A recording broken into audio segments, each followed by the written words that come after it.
Grandstand, ang tanging naiiwan dito ay yung mga tauhan ng MMDA na puspusan pa rin yung isinasagawa ang paglilinis dun sa mga kalat na iniwan ng mga deboto. Wala na rin kanina yung mga truck dito. Ang naiwan dito yung mga kagawad na lamang, yung mga taga-Philippine Army na lamang at yung mangilan nila na mga taga-MMDA Rescue. Ilan sa kanila, June, ay lumipat na rin ang pwesto dun sa daraanan ng ruta para makapagbigay sila ng assistance doon sakaling kakailanganin. Yan muna ang pinakasalong balita mula para dito sa Quirino Grandstand. Balik sa iyo, June. At sa iyong adjusting, gano'ng tagal aabot yung cleanup operation yan?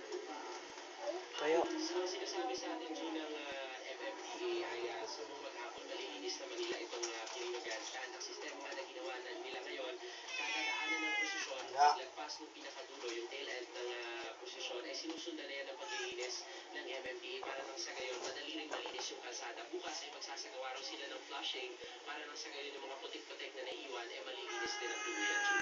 Maraming salamat, Steven.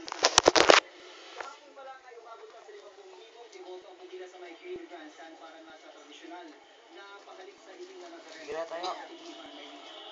Sige tayo. Sige na, tayo. Siya umabot na ng 50,000 nakadampi o nakahawak sa puot. Batid naman ang mga pumipila ang mahabang oras sa paghihintay na sinusuot sila. Tayo. Sige tayo. Tayo. Tayo.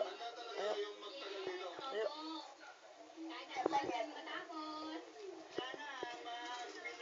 Isa lang.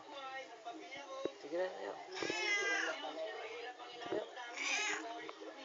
Tayo, sige na. Tayo. Sige na, tayo. Tayo.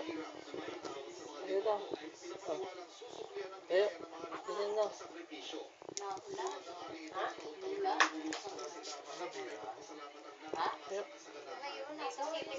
Sige na.